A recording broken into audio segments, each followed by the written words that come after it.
season, God is speaking. He's not speaking in the loud sounds. He's not speaking in the media and all the other things that we hear.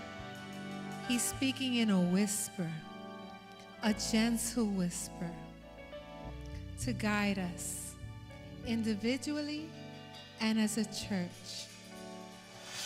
In this time when so many are broken and so much injustice is occurring, the church needs to listen to the whisper so that we can stand up for the broken, stand up for those who have faced injustice, stand up for those who are suffering under the virus. But it starts with the heart.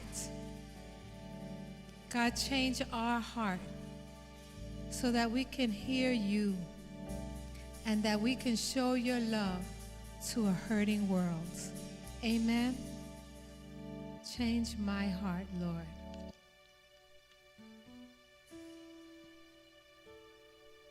Hallelujah. Hallelujah.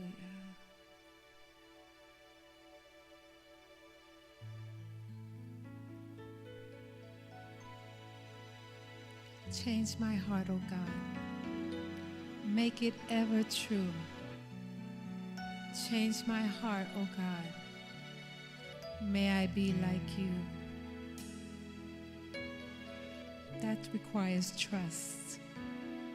Trust that we are in the Potter's hands. And He's restoring us from broken places to become whole in Christ.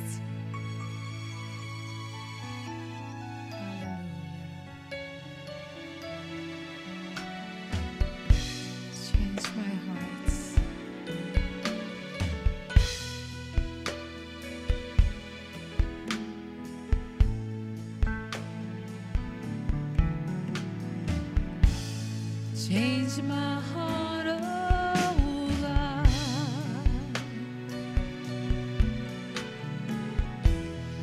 Make it ever true. Change my heart, oh God.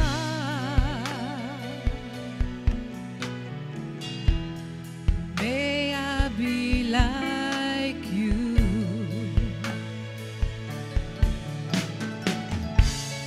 Change my heart, oh God.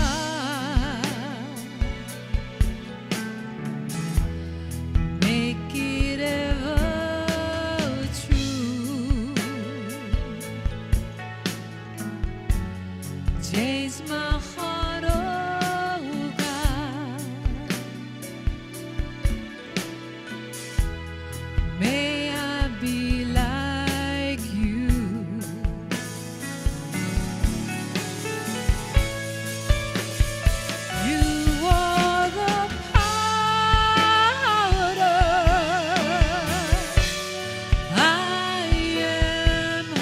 The clay, mold me and make me.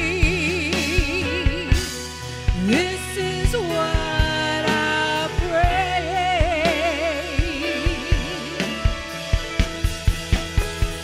You are the potter. I am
Make it ever true.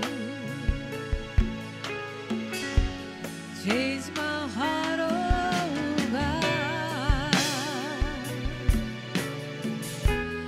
May I be like you. May I be like you.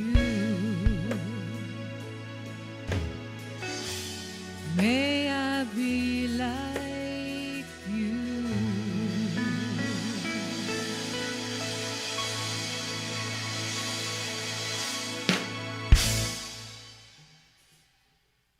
In this song we say, fill this place. King of glory, fill this place. And you would think that it's just a physical place, but it's in that broken heart, in that heart that needs to be healed, and that mind that can't seem to find peace. In all the questions that a person has, fill me, Lord. Fill my mind, fill my heart, fill my spirit, so that I can be strong again. He takes broken people and makes them whole, and then sets them out on a mission. It's just about listening out for his whisper. Amen. Amen. Hallelujah. We just worship you, Father God, because you're faithful. So faithful. Hallelujah.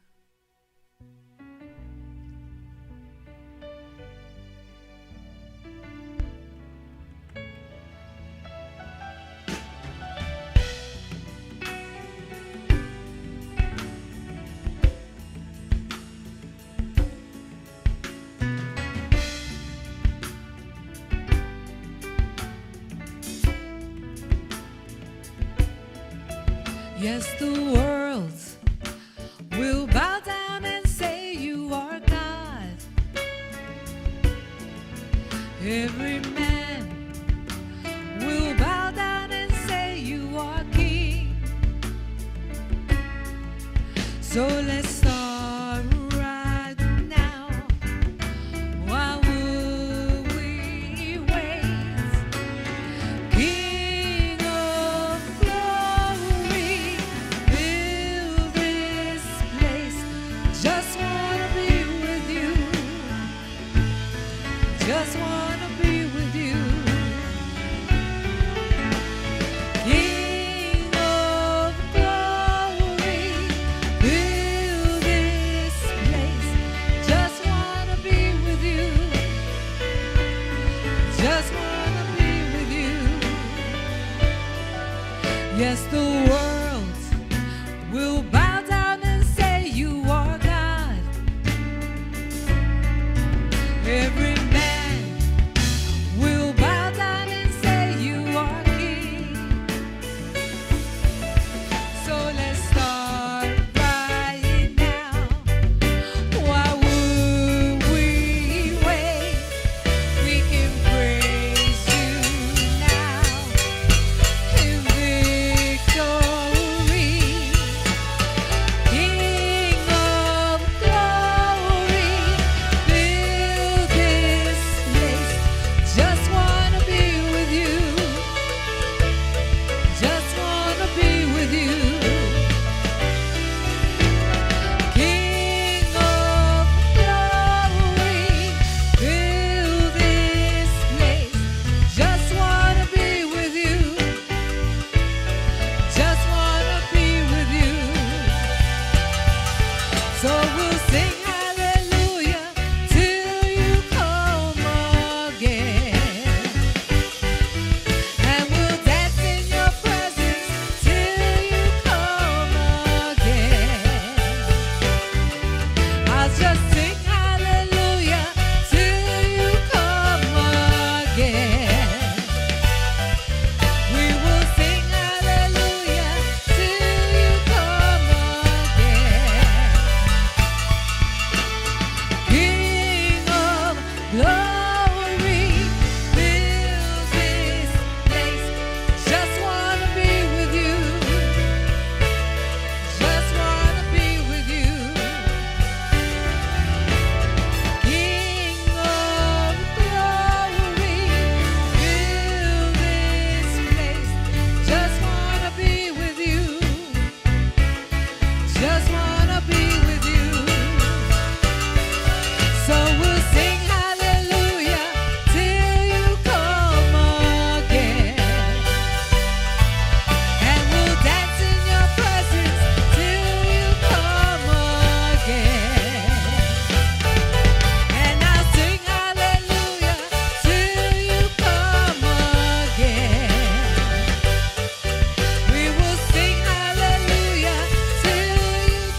King of glory, fill this place. We just want to be with you. Just want to be with you.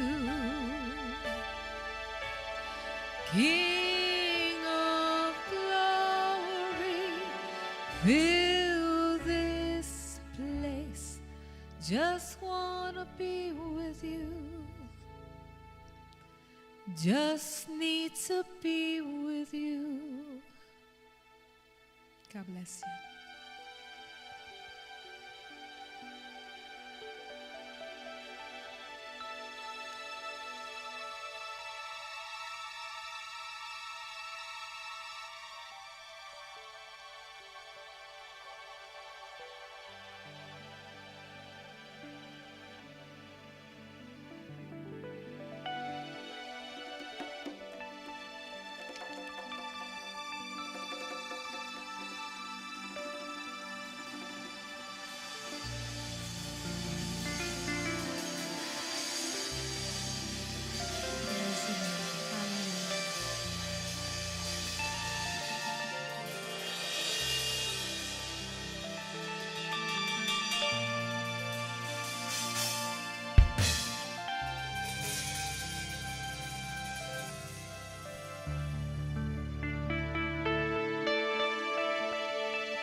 Praise God. It is good to be with you again. My name is Elder Rosa Powell Brown, Love Gospel Assembly, and it is my pleasure to join you today around the breaking open of the bread of life, the Word of God. And I would like to give honor to the leadership of this house for this privilege to do so. And today, I want to start my message by first thanking God for what He has done in us, through us, and will continue to do. So, Father, in the name of Jesus, we just thank you for your mercy, for your grace. We thank you that you've given us the privilege and honor of being acknowledged as your children. And today, Lord God, even in the midst of the circumstances and the situations of the world, we can still proclaim, because of our risen Lord, that we are the children of the living God. So, Father, we thank you, and as we break open your bread, Holy Spirit, we ask you to send forth the anointing upon the hearers and upon me, the speaker, for this day. In Jesus' name we pray. Amen and amen. And today, I would like to start this message based on a premise and a fact. The premise being, there's a reason that we are still alive in the midst of this COVID-19 pandemic and problems of societies that we're facing. Now, the fact. You and I, in the midst of this COVID-19 pandemic and the problems and the ills of society, are still alive. And what we're going to do, we're going to connect this premise and this fact by a question, which is also our title. Who do you think you are? The question can also be stated with a tone of indignation. Remember when you enter into a place you're not supposed to be there and all eyes turn on you with that look, and someone may ask, who do you think you are? In other words, you're not supposed to be here. You're not measuring up to those of us who are in this place or at this event, or we are seeking and searching and doing something, and you're not supposed to be here. Who do you think you are? I I remember when I first started teaching classes in Antioch. In fact, it was my first class. And one of the students asked me, who had been a long-term member of Love Gospel, who gave you the right to teach this class? And it was with a tone of indignation. Yes, it occurs in the church also. But now, this same question, who do you think you are, can be asked with a tone of inquiry. Who do you think you are? As a question with a tone of indignation, it's a put down on a person's character, ethnicity, abilities, talents, gifts, accomplishments with negativity. But as a question with a tone of inquiry, it's a thought-provoking one in helping us to understand that the viewing of our ethnicity, our character, our capabilities, talents, and gifts, and accomplishments can be done with a positive view. Cultural and societal norms tend to ask this question of you and me with a tone of indignation rather than a tone of inquiry. You or I don't have the right educational status, financial status, family or racial identity. So who do you think you are?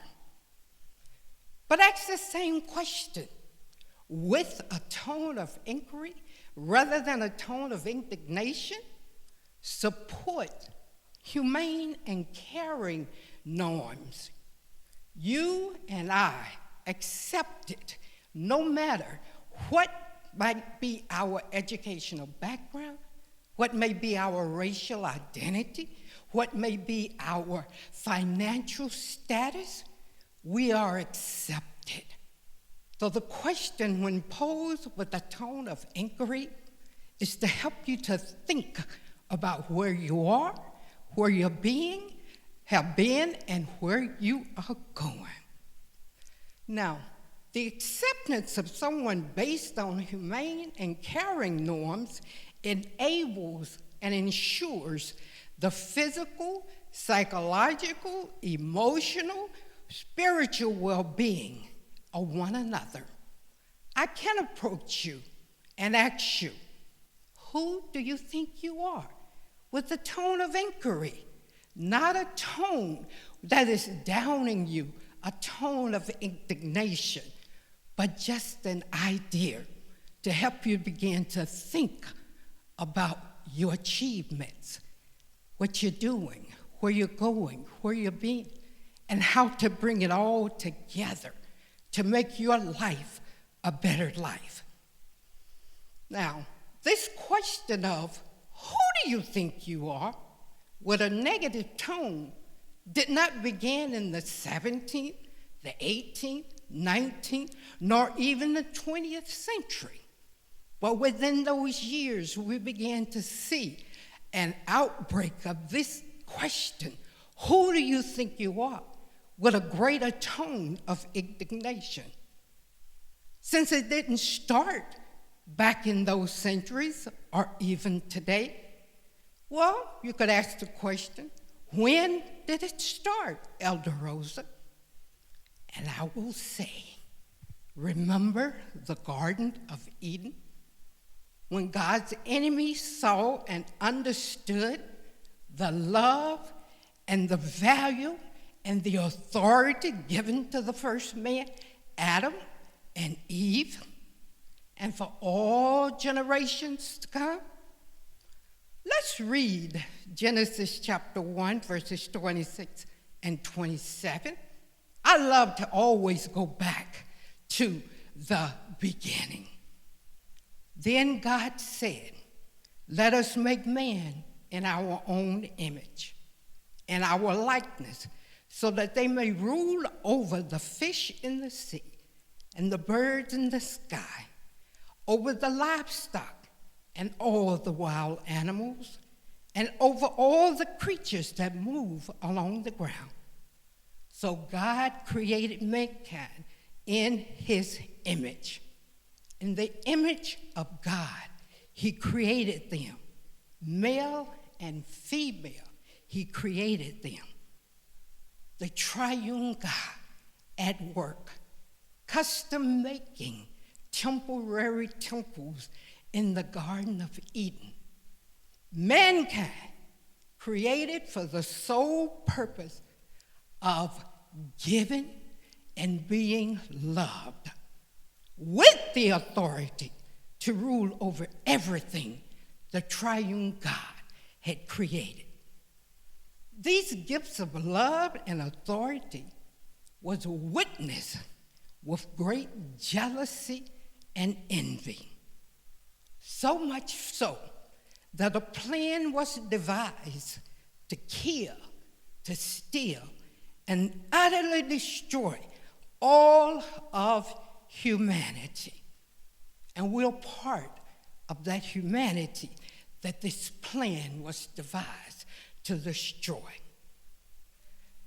The enticement of these custom-made temporary temples was to question the love of God, to question their own value and authority, and to question being created in the image of the triune God. We know the story and how it unfolds from Genesis 3, which reports of the fall of mankind. And also, Genesis 3, verses 1 and 4 gives us the foundational facts that encompass our message today of who do you think you are? Genesis 3, verse 1. Now the serpent was more crafty than any of the wild animals the Lord God had made. He said to the woman, "Did God really say you must not eat from any tree in the garden?" The enticement to distort the words of God. The enticement to distort the words of God. The response to this enticement by the serpent on the instructions given to them by God of not eating from a specific tree, he listened and set the trap of distorting that one command that brought about the fall of mankind. Verse 4 states in Genesis 3, "You will not certainly die," the woman said to the serpent, or the serpent said to the woman. This was an attack upon God's character and authority. First and foremost, an attack upon God. God, who do you think you are? And then it was an attack upon us, the created beings from the soil of the earth. Mankind, who do you think you are? A distortion of the spoken word of God, which brought about a separation between the Creator and the created.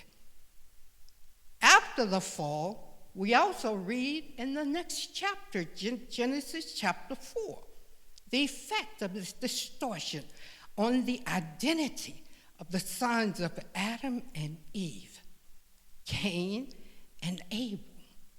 We don't have time to go into all the details of the narrative, but here we read of animosity between or towards a sibling, which led to the taking of his own brother's life.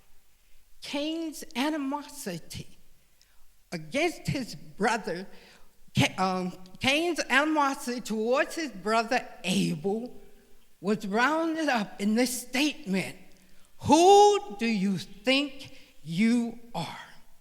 In a negative tone, brother against brother. Cain towards Abel, because God accepted Abel's sacrifice, but he questioned Cain. Not so much the sacrifice, but the intentions and the motives of his heart. Cain viewed God's questioning of him as indignation. Thus he responded because of the fall of mankind in such a negative way. In one New International Version commentary, it states that since man is made in God's image, every human being is worthy of honor and respect. After the fall, we began to see the actions and the behavior of mankind towards one another. Who do you think you are? But this mercy and grace that God poured out on Calvary was not just to a select few, not to a specific racial group, not to a classification by genetic background, not to the materially rich, not to the middle class, not to just the poor, not to just the educated, not to just cultural standards, but to every human being. We may look different on the outside. We may speak a different language, yet we are all worthy of honor and respect because we are created in the image of God. And I want to take this one step further. The image of God that resides in us, these custom-made temporary temples, represent priesthood for the people of God. God's image within us represents the priesthood for the people of God. Now, Scripture tells us about this priesthood that God instituted in Exodus 19, verse 5 and 6.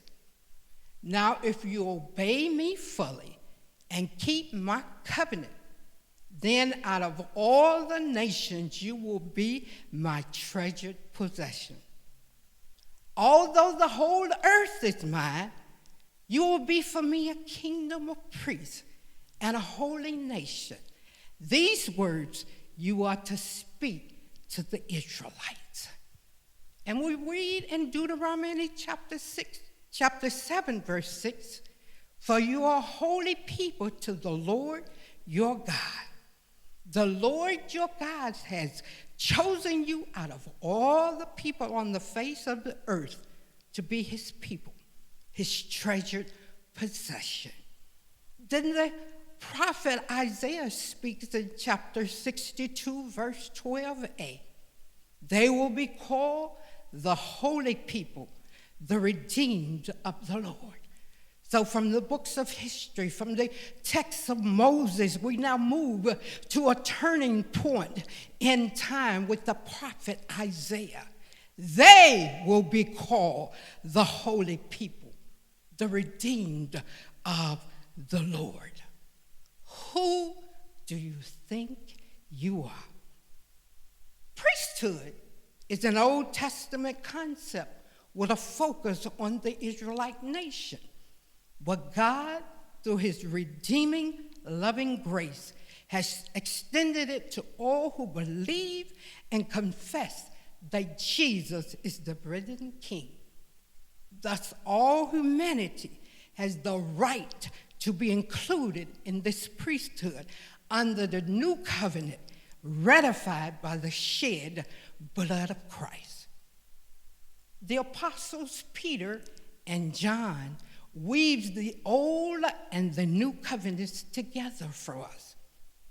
1 Peter chapter 2, verse 9 and 10 states, but you are a chosen people, a royal priesthood, a holy nation, God's special possession, that you may declare the praises of him who called you out of darkness into his wonderful light. Once you were not a people, but now you are the people of God. Once you had not received mercy, but now you have received mercy. Who do you think you are? And then the Apostle John writes in Revelation chapter 5, verse 9 and 10, and they sang a new song, saying, you are worthy to take the scroll and to open its seal, because you were slain, and with your blood you purchased for God persons from every tribe and language and people and nation. You have made them to be a kingdom of priests to serve our God, and they will reign on the earth. Going back to the Garden of Eden, we were created with the purpose of love and authority, to rule and to reign over everything God has created. But because of the fall, we left and we lost our first calling. Who do you think you are? Should no longer be a question of indignation for any believer. And as we sing his songs of our testimonies, others will hear, see, and put their trust in the Lord. So that plot that was devised in the Garden of Eden by the serpent, the enemy of God, and today still our enemy, has become null and void. There is no more indignation to that question to be asked of a believer. Who do you think you are? Well, with God's loving grace and mercy, we can answer, I am a child of the Most High God. Yes, my life has not been a perfect life. Yes, I've made decisions and done actions that did not please God, did not glorify God, but because of the shed blood of our risen Lord, and because of the measure of faith that was given unto me to believe in, to confess it, and to profess Jesus Christ as Lord and Savior, I can now state who I am. And the works of the enemy to steal, kill, and destroy is no longer applicable to my life, to your life as a believer. And those who may be watching who have not yet submitted their life to Jesus Christ, there's hope, because you are still alive. The fact is that you're still alive in this pandemic and under the ills of this society. Who do you think you are? When we slow down our life, the pace and the speed that we live this life, and allow our thoughts to catch up with us as to whom God says we are, then and only then will the priesthood anointing be seen and known in the world. The priesthood anointing upon fallen men and women. This pandemic has provided this opportunity to stop, to slow down, to minimize the pace of life that we've been living. It has also offered us the opportunity to review and to revisit. Do you know who you are? Because that's the question God is asking us. Us custom-made temporary temples, God is asking us, do you know who you are? Not do you think you know who you are, but by God's word, do you know who you are? Because it is now God posing that question to all humanity, not just the saved, but the unsaved also. Who do you think you are? Now, to the unchurched, you may receive it as with a tone of indignation. Who is this God who has the nerve to ask me, who do I think I am? I am the president. I am the governor. I'm a congressman. I'm a lawyer. I'm a doctor. I'm a teacher. So this God that you're telling me about, he has no right to ask me, who do I think I am? Because I have acquired all that I have on my own power and ability. That's the unchurched. But we, as the people of God, the church, the one who has received Christ Jesus as the Lord and Savior, receive it as a tone of loving mercy and grace. A tone of inquiry wrapped in mercy and in grace. Who do you think you are? A tone of a loving grace and mercy, which is still fresh in our memory of Easter Sunday to the world at large, but for the body of Christ. A resurrection celebration to the members who believe in Christ Jesus our Lord. A tone of loving grace and mercy encompassed in that question. Who do you think you are?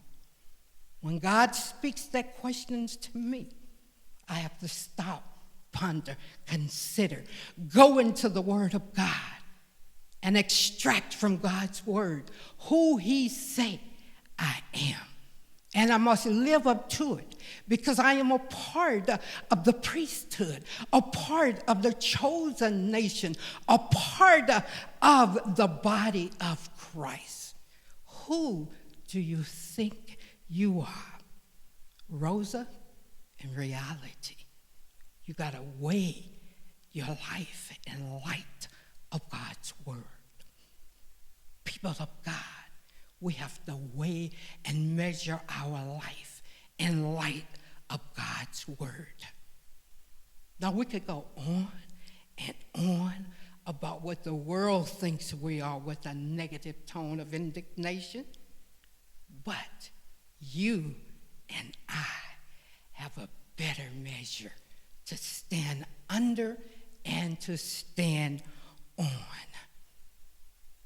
Our fact that we are alive in this season and in this time because we have our identity from God. And in our identity from God, being created in his image, we are alive and under this season and times to show the world how to live in peace and harmony with one another. We are alive at this season and time to provide for the need of the needy, the orphans, the widow. We are alive in this season and time to encourage and to support one another. We are alive in this season and time to show honor and respect one to another. We are alive in this season and time to be a light in this world of darkness. Who do you think you are? And I want to conclude with these final statements. We are sons and daughters of the triune God, created in his image to do good works. It's in the word.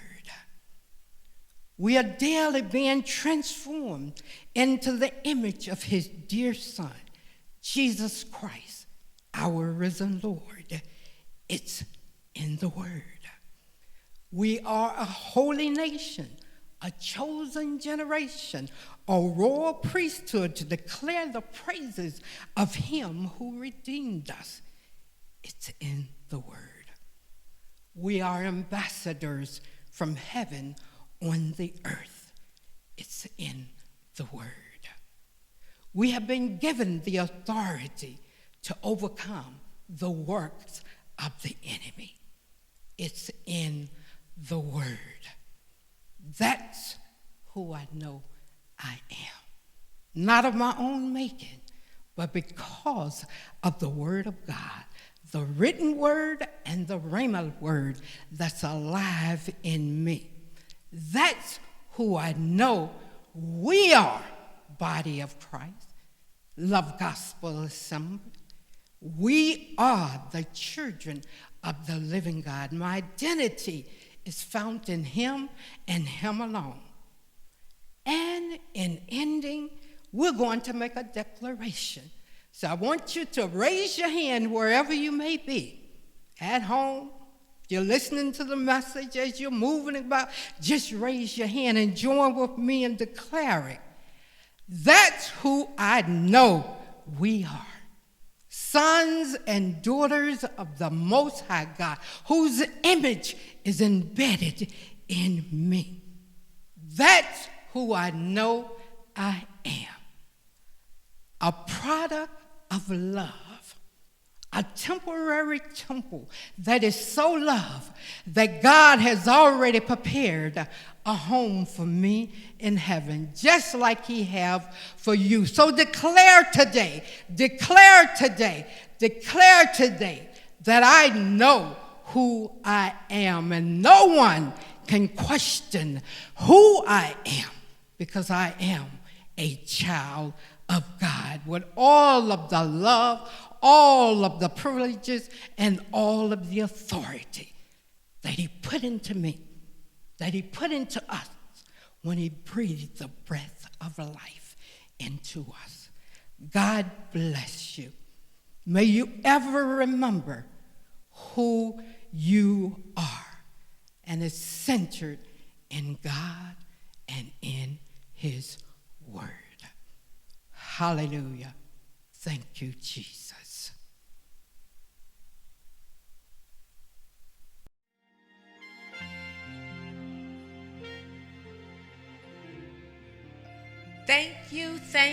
Thank you for staying tuned in today.